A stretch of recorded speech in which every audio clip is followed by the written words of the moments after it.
날마다 큐티하는 여자 김양재 목사입니다. 오늘 큐티인 말씀은 역대상 9장 28절에서 44절까지입니다. 하나님 아버지, 오늘 나머지 레위 사람과 사울의 족보를 보면서 이 세상에 좋은 부모, 나쁜 부모는 없고 예수 믿게 해준 부모가 최고의 부모임을 알기 원합니다.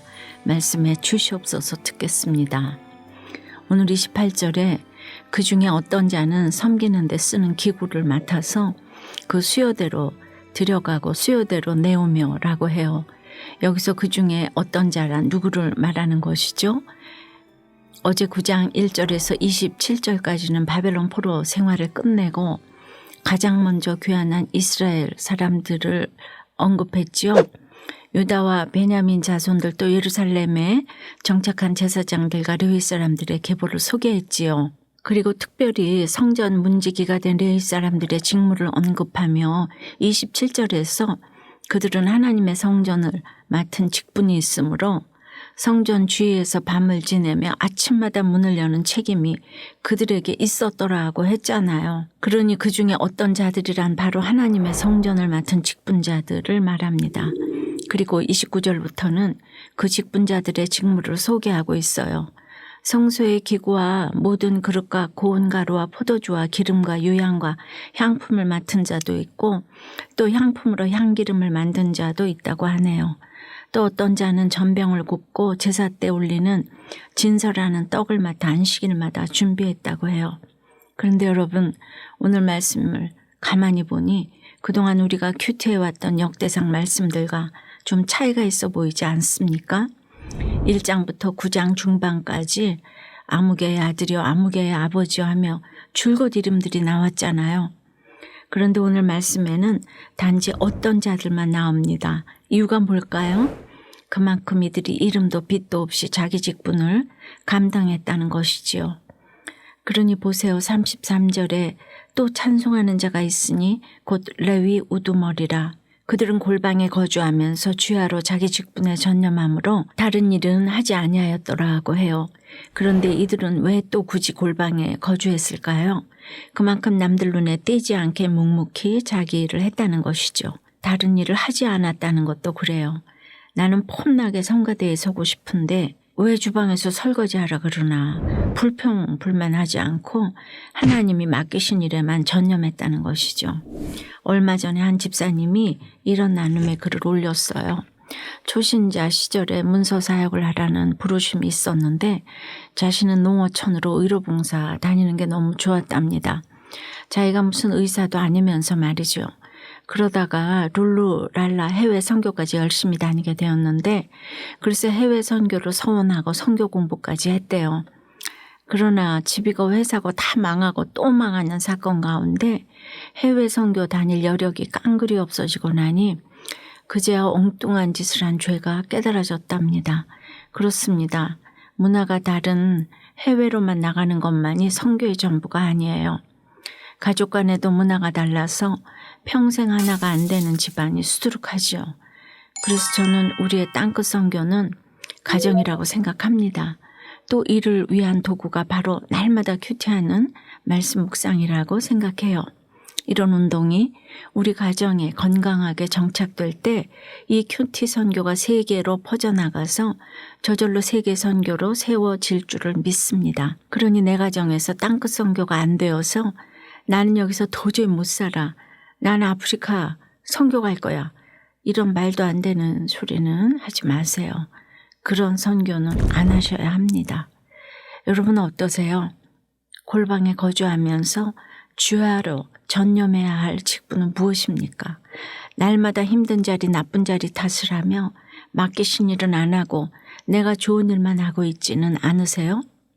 35절부터는 기브온의 조상 여이엘은 기브온에 거주하였으니 하고 사울의 족보를 언급합니다.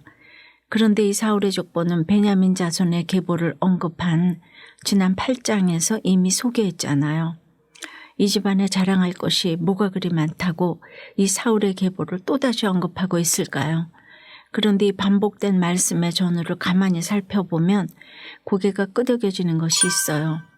8장에 소개된 사울의 족보는 앞서 소개된 이스라엘 12지파 계보와 자연스레 이어져 있지요. 특히나 이 사울 가문이 속한 베냐민 지파의 후손들이 하나님의 은혜 아래 아들 손자 많이 낳고 번영하였더라 하고 했잖아요. 그에 반해 오늘 35절에서 44절까지 이어지는 사울 가문의 계보는 우리가 내일 큐티하게 될 10장 말씀, 즉 사울의 죽음에 대한 기록의 프롤로그와도 같은 것이에요. 그러니 같은 계보라도 그 의미가 참 극명하지요. 8장에 기록된 계보가 점점 부흥하는 사울 가문의 계보라면 오늘 9장에 기록된 것은 점점 망해가는 사울 가문의 계보라고 할 수 있지요.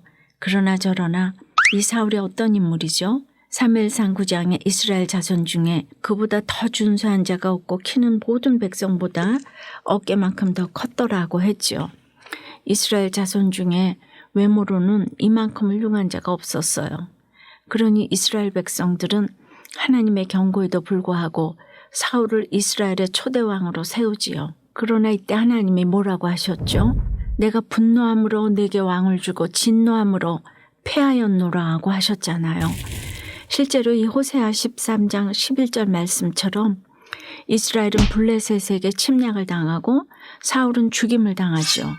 내일 10장을 큐티하면서도 보게 되겠지만 아무튼 이 사울의 결론은 여호와께서 그를 죽이시고 그 나라를 이새의 아들 다윗에게 넘겨주셨더라입니다. 적용 질문 드릴게요. 하나님의 경고에도 불구하고 하나님보다 더 섬기고 있는 세상 왕은 무엇입니까? 돈입니까? 권세입니까? 자식입니까? 부모입니까? 세상 잘 나가는 배우자입니까? 분노는 나의 힘이라고 믿으며 주님을 거부하고 살았다는 한 집사님의 큐티인 묵상 간증이에요. 어릴 적 저희 아버지는 2집 살림을 하시며 어머니를 폭행하셨어요. 그리고 어머니가 일찍 돌아가시자 저는 16살 때부터 혼자 살았지요.